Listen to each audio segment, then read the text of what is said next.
Shalom teman-teman, pagi hari ini kita akan lihat firman Tuhan yang terambil dari 1 Petrus pasal 5 ayat 7 dan 8. Serahkanlah segala kekhawatiranmu kepadanya sebab ia yang memelihara kamu. Sadarlah dan berjaga-jagalah, lawanmu si iblis berjalan keliling sama seperti singa. Ia mengaum-ngaum dan mencari orang yang dapat ditelannya. Pagi hari ini saya memberikan topik waspada. Kekhawatiran adalah hal yang wajar dalam kehidupan manusia, karena setiap orang pasti memiliki kekhawatiran dan sangat manusiawi. Nah, kenapa? Karena kekhawatiran itu menunjukkan orang bertanggung jawab terhadap dirinya, terhadap keluarganya, terhadap masa depannya. Jika seorang anak gadis keluar sampai tengah malam, tentu orang tuanya akan khawatir, dan kekhawatiran itu menunjukkan tanggung jawabnya untuk menjaga anaknya. Dia akan berusaha untuk mencari atau menasihati supaya jangan terlalu sering keluar sampai tengah malam. Itu menunjukkan dia bertanggung jawab.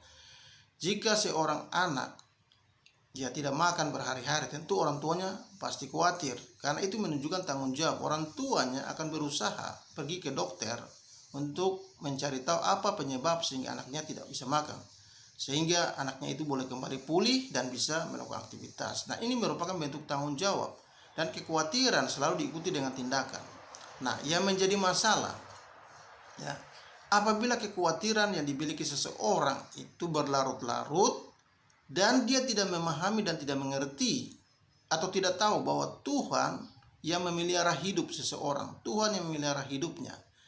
Apabila dia tidak tahu dan tidak mengerti atau kurang yakin tentang pemeliharaan Tuhan dalam hidupnya, itu akan membuat dia mengambil langkah yang lain yang bisa bertentangan dengan firman Tuhan. Sebagai contoh, jika seorang tidak tahu bahwa Tuhan yang memelihara hidup, maka di dalam dia memulai sebuah bisnis, dia akan menggunakan jasa kuasa gelap. Dan itu banyak berlaku kalau kita lihat di Jawa, di Gunung Kawi itu banyak orang mencari kuasa gelap, menggunakan jasa kuasa gelap untuk memajukan usaha, supaya mereka bisa, usahanya bisa maju, omsetnya bisa bertambah dan keuntungannya besar.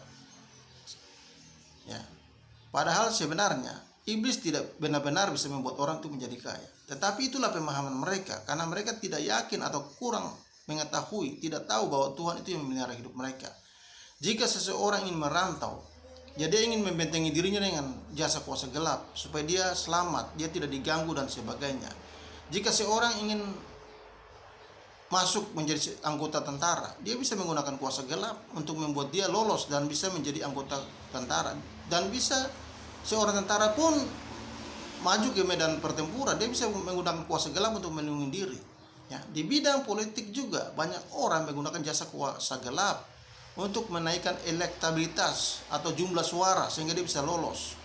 Para pemerintah juga menggunakan kuasa gelap untuk apa? Melindungi kekuasaannya. Contoh misalnya menggunakan paranormal dan sebagainya.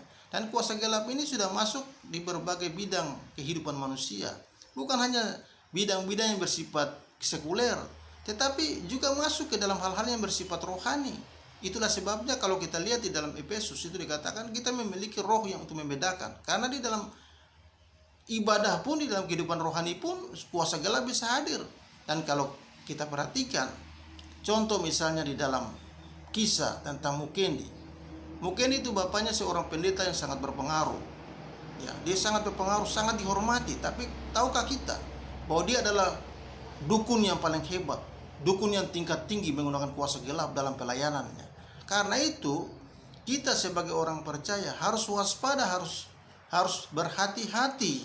Karena itu Alkitab tadi mengatakan, serahkanlah kekhawatiranmu kepada Allah. Jika kita tidak menyerahkan kekhawatiran kita kepada Tuhan, maka langkah yang lain akan kita tempuh, dan langkah itu sangat bertentangan dengan firman Tuhan, yaitu menggunakan jasa kuasa gelap. Jadi di sekitar kita, orang-orang yang tidak mengenal Allah dengan baik itu, mereka menggunakan jasa kuasa gelap itu semakin luar biasa, ya, semakin masif. Karena itu kita sebagai orang hamba Tuhan, sebagai orang percaya harus waspada. Karena itu di dalam ayat 8 dikatakan bahwa sadar dan berjaga-jagalah, lawanmu si iblis berjalan keliling sama seperti singa yang mengaum-ngaum dan mencari orang yang dapat ditelan. Jadi iblis itu sedang berjalan, seakan ada di sekitar kita, sedang berusaha untuk menawarkan jasa kuasa gelap kepada orang-orang yang tidak yakin bahwa Tuhan itu yang memelihara hidup. Orang-orang yang tidak yakin bahwa Tuhan yang sanggup membuat mereka keluar dari persoalan. Dan ketika dia berada dalam keraguan yang berkepanjangan, maka iblis akan menawarkan jasanya kepada dia, sehingga banyak orang menggunakan jasa kuasa kegelapan. Ini hal yang pertama. Karena itu penulis Petrus mengatakan, kita harus waspada, kita harus hati-hati. Yang kedua, di dalam zaman sekarang di mana pengetahuan semakin maju, orang semakin mampu, orang semakin terampil dalam mengatasi berbagai persoalan. Dan akibatnya jika seseorang secara terus-menerus bisa mengatasi masalah yang dihadapi, maka kemungkinan dia tidak lagi mengandalkan Tuhan. Dia merasa, saya bisa mengatasi, untuk apa saya harus mengandalkan Tuhan? Segala hal yang saya hadapi saya bisa mengatasi sendirinya.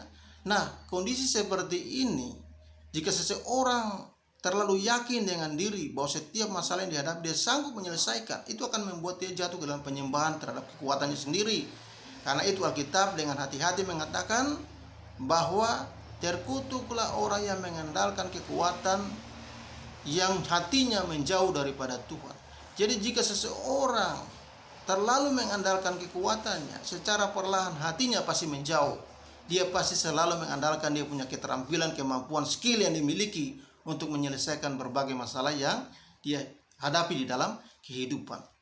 Dan ini merupakan bahaya yang kedua. Banyak orang akhirnya jatuh ke dalam penyembahan terhadap manusia, penyembahan terhadap kekuatannya sendiri, dan hatinya lama kelamaan menjauh. Akibat menjauh daripada Tuhan, hidupnya juga akan semakin hari semakin menjauh daripada Tuhan. Karena itu Alkitab mengatakan bahwa kita harus sadar dan berjaga-jaga, ya. Lawan si iblis berjalan keliling sama seperti singa, ia mengaum-ngaum dan mencari orang yang dapat telan. Orang yang dapat telan itu apa? Orang yang tidak percaya bahwa Tuhan sanggup melihara hidupnya. Orang yang tidak tahu bahwa Tuhan itu yang memelihara kehidupan. Orang-orang seperti inilah merupakan sasaran iblis, ya, dalam kehidupannya. Karena itu kita perlu waspada, kita perlu berjaga-jaga. Kata berjaga-jaga kalau kita perhatikan, ya, di dalam Yehezkiel itu, Yehezkiel disebut sebagai penjaga Israel. Dikatakan di sana jika penjaga itu melihat bahaya datang, dia harus segera meniup sangkakala, sehingga seluruh penduduk kota itu harus mempersiapkan diri menghadapi bahaya. Jika penjaga itu sudah melihat bahaya datang namun dia tidak meniup sangkakala, maka apabila kota itu dibinasakan oleh musuh, maka penjaga itu akan menanggung nyawa, darah seisi kota akan ditanggung oleh penjaga. Nah, karena itu kita sebagai hamba-hamba Tuhan, kita harus sadar, kita harus peka bahwa dunia di sekitar kita ini banyak orang sudah menggunakan jasa kuasa kegelapan. Jadi kita harus memperingatkan mereka. Kita harus memberikan wanti-wanti kepada mereka bahwa hati-hati dengan kekhawatiranmu, hati-hati dengan keterampilanmu. Kalau engkau selalu mengandalkan kemampuan atau engkau tidak tahu bahwa Tuhan itu sebagai pelindung, Tuhan sebagai penyelamat, Tuhan yang sanggup memelihara hidupmu, maka kemungkinan besar mereka akan jatuh menggunakan jasa kuasa gelap.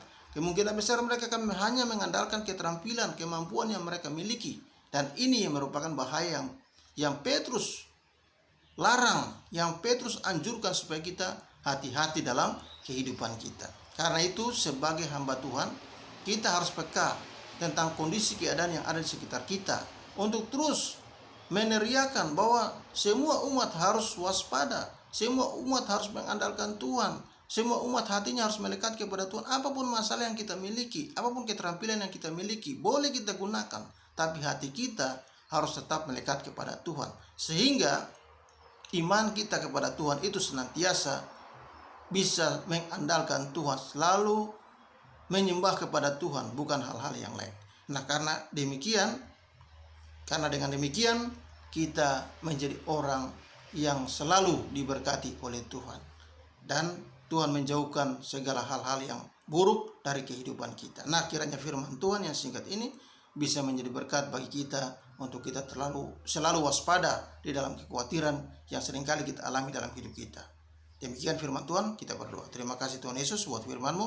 Kami sudah dengar untuk kami selalu waspada dalam menjalani kehidupan dan selalu berjaga-jaga supaya kami tidak terjerumus ke dalam penyembahan berhala ataupun penyembahan terhadap kehidupan manusia sendiri. Terima kasih, dalam nama Yesus kami berdoa. Amin.